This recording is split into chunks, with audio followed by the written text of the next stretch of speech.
paz do Senhor Jesus, vem comigo na palavra, vem comigo na leitura. Vamos orar para iniciar esta live de leitura. O tema é o livro que nós estamos lendo, Arminianismo puro e simples. Eu vou repetir, Arminianismo puro e simples. Pastor Jamierson Oliveira, da CAPD, indico para vocês lerem, muito bom conteúdo, amém? Vamos orar. Maravilhoso Deus, eterno Pai, Senhor, nós te agradecemos, obrigado por este momento, por esta leitura, meu Pai, em nome do Senhor Jesus.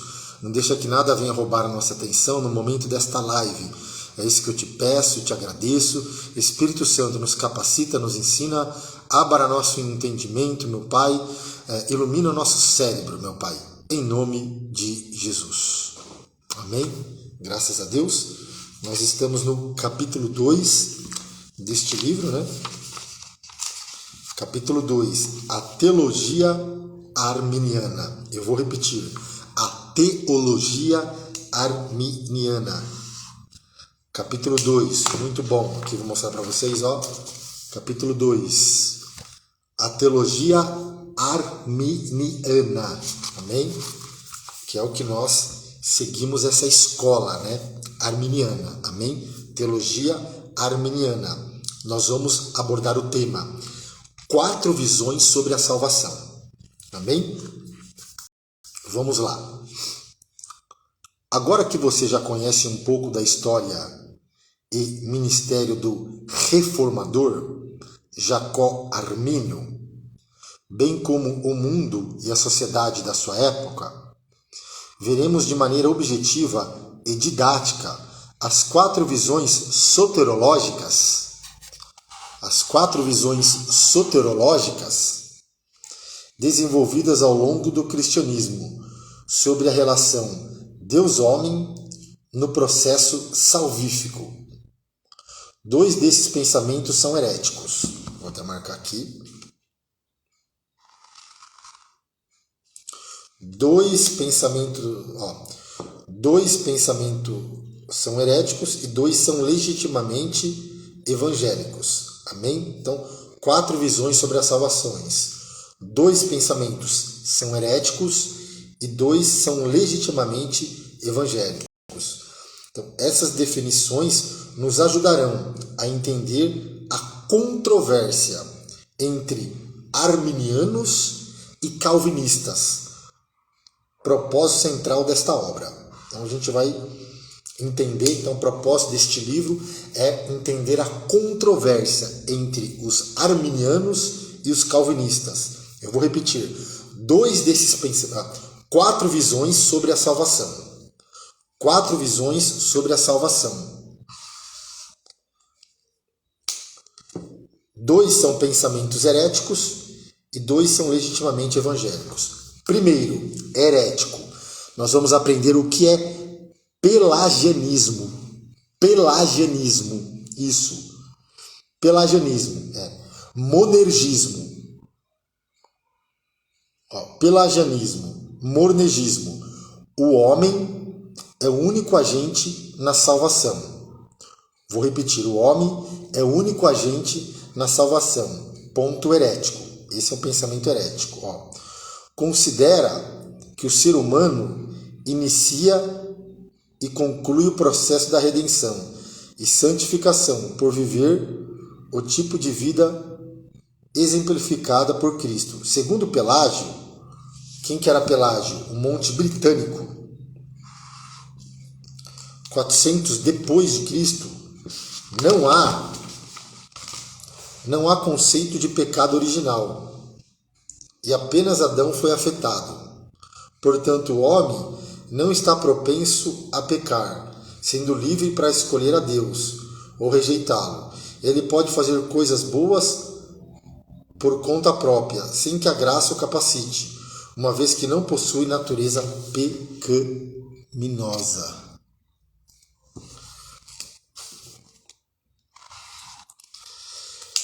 Então, Pelágio, o que ele ensinava? esse Pelágio era um monge britânico. Ele ensinava que o ser humano não tem a natureza pecaminosa, ele não possui uma natureza pecaminosa, que o pecado original apenas afetou Adão, ou rejeitá-lo. Então, resumindo aqui, ele considera que o ser humano inicia e conclui o processo de redenção. Não. Nós podemos ver que a iniciativa nunca partiu do homem.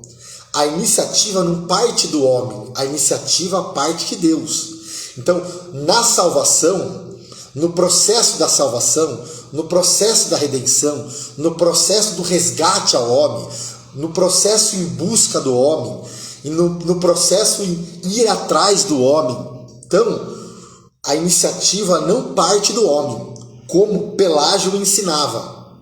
Esse monge, ele ensinava. Então, nós estamos vendo uma visão sobre a salvação. Então, Pelágio, né, os pelagianos, o pelagianismo, eles defendem essa tese, esse ponto de vista, que o homem ele inicia o processo da salvação. Então, pelagianismo. Então, ele fala que ele pode fazer coisas boas por conta própria, sem que a graça o capacite, uma vez que não possui uma natureza pecaminosa. Então, esse aqui é herético. Amém? Esse ponto de Pelágio. Então, nós já aprendemos aqui, né, sobre esse pensamento pelagianismo, monergismo, que o homem é o único agente da salvação. Então, errado isso. Interessante, né? Olha só. O homem não está propenso a pecar, sendo livre para escolher a Deus ou rejeitá-lo. O segundo ponto aqui.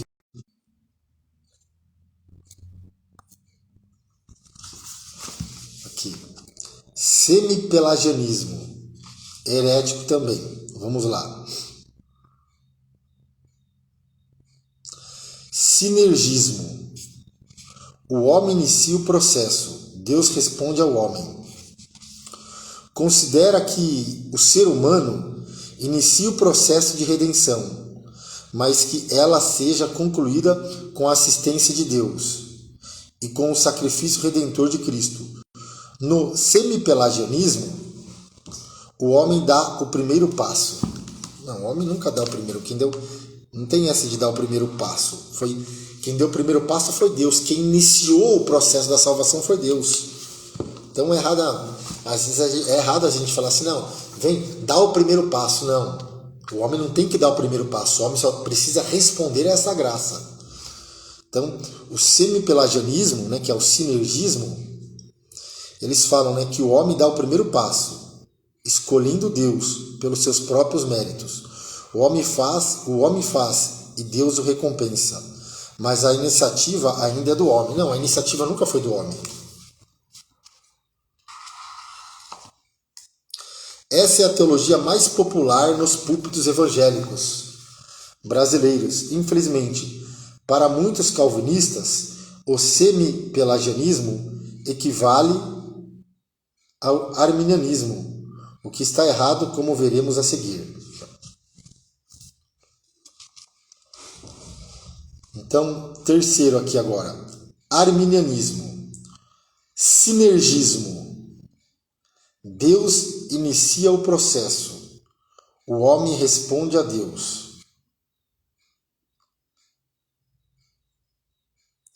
Sinergismo, né? Segundo arminianismo agora. Sinergismo, Deus inicia, então a gente pode ver que é ao contrário aqui do semipelagianismo. O semipelagianismo, o homem inicia o processo e Deus responde ao homem.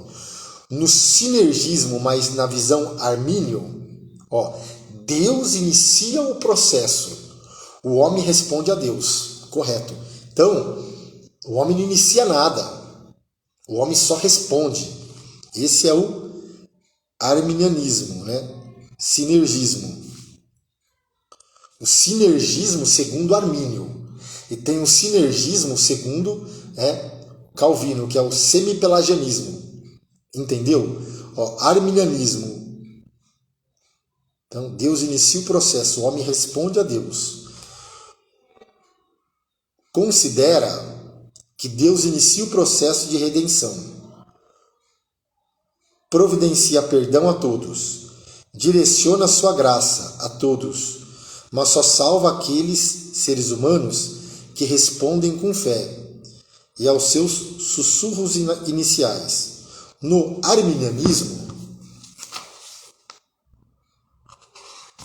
essa leitura, isso aqui é conteúdo, é gostoso essa leitura aqui, é uma bênção. Ó. No arminianismo, o homem totalmente depravado não pode fazer bem nenhum sem a graça de Deus. Uma vez capacitado pela graça, o homem pode crer em Cristo. A iniciativa é sempre de Deus. Meu Deus do céu, isso aqui é forte. Guarda isso. Repete comigo aí. A iniciativa é sempre de Deus. Eu vou repetir. A iniciativa é e foi sempre de Deus. E essa é a razão pela qual o arminianismo é evangélico e o semipelagianismo é herético.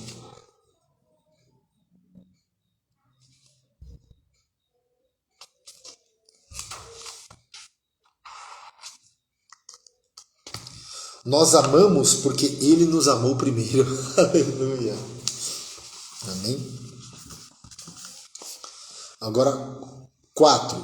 Calvinismo. O monergismo. Deus é o único agente na salvação.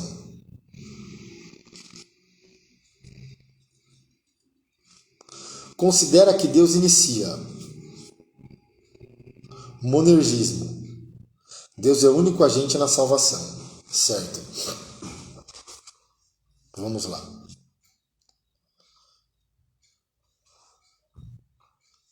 Considera que Deus inicia e conclui o processo de redenção e santificação de algumas pessoas selecionadas incondicionalmente desde antes da fundação do mundo. Deus se responsabiliza em providenciar perdão e expiação dos pecados. Além disso, é Ele que, pelo poder do Espírito Santo, na pregação da palavra, gera fé e arrependimento no coração dos eleitos, espalhados em todas as nações da terra. Arminianismo clássico. Arminianismo clássico. Agora sim, já temos o pano de fundo mais importante para adentrarmos em território mais complexo.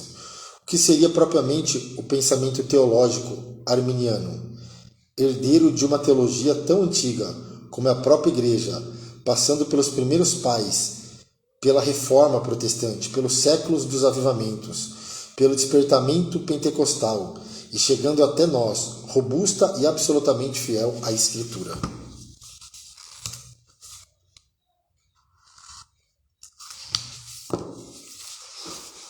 Desde o século XVI, o arminianismo vem influenciando cristãos como os metodistas, os congregacionalistas e os batistas.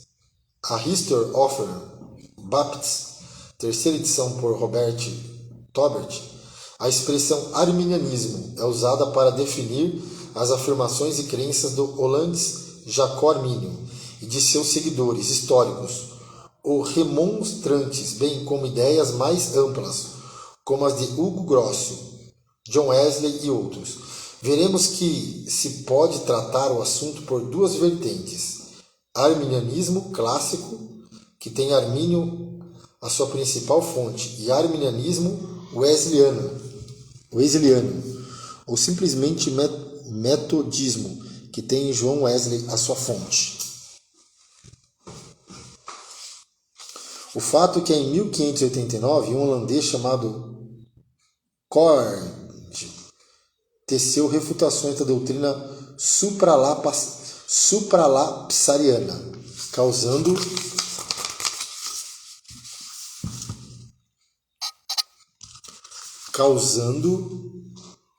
alvoroço nos círculos teológicos, argumentando que as teorias de Beza tornavam Deus a causa e o autor do pecado. Essa polêmica começou a atrair um número cada vez maior de simpatizantes, até que se levantou um temor de que tais afirmações abalariam a estabilidade não apenas teológica, mas também política nos Países Baixos. Ao mesmo tempo, Jacó Armínio aprofundava-se na Epístola aos Romanos, detendo-se principalmente no capítulo 9. E quanto mais se aprofundava, mais se convencia de que o ensino de Paulo era oposto à teologia de Beza sobre predestinação.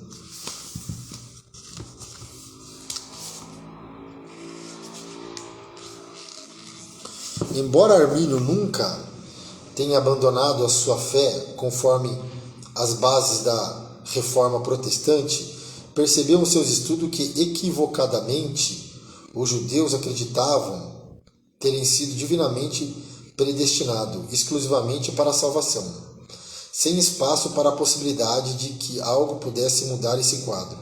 Dentro disso, Armínio percebeu que as cartas aos Romanos foram escritas exatamente para mostrar os planos de Deus para a salvação pessoal e de outras nações, uma salvação pela fé e não por decretos.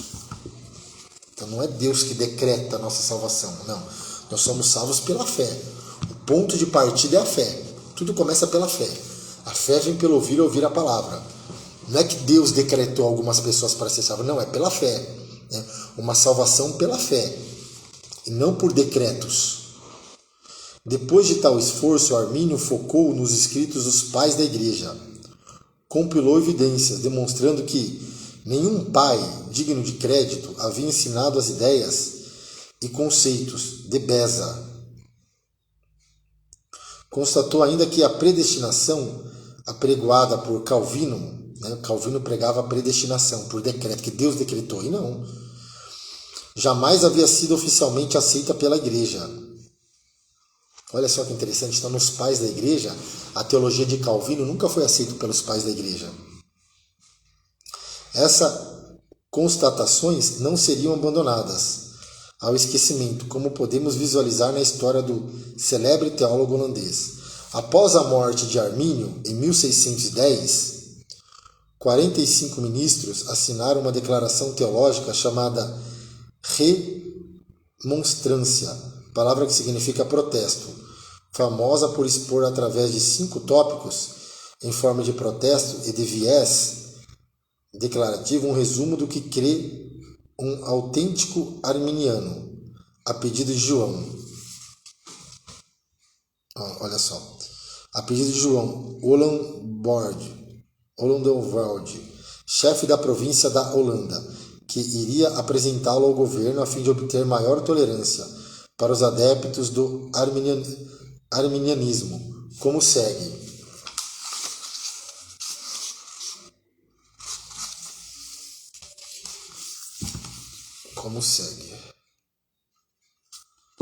Nós vamos ficar por aqui e depois a gente continua.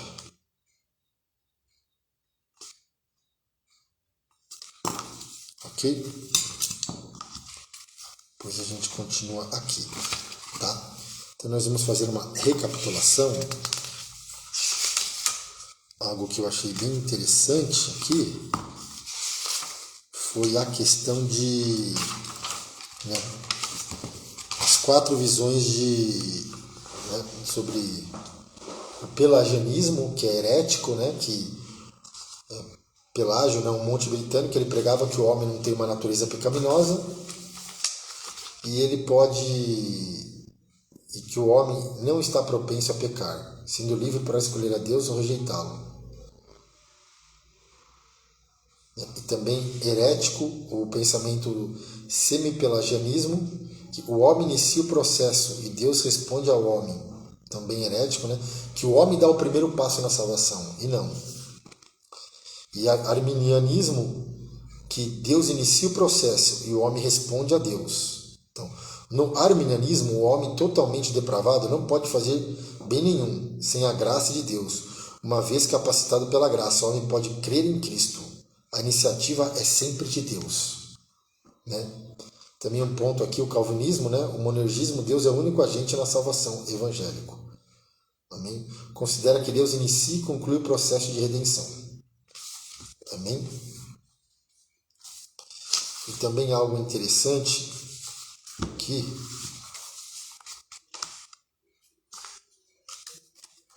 nós lemos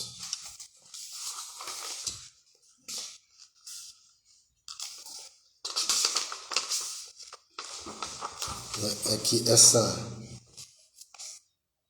controvérsia ela se resume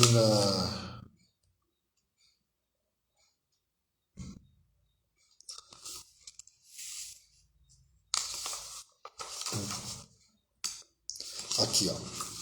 Essas definições nos ajudarão a entender a controvérsia entre arminianos e calvinistas, o propósito central desta obra.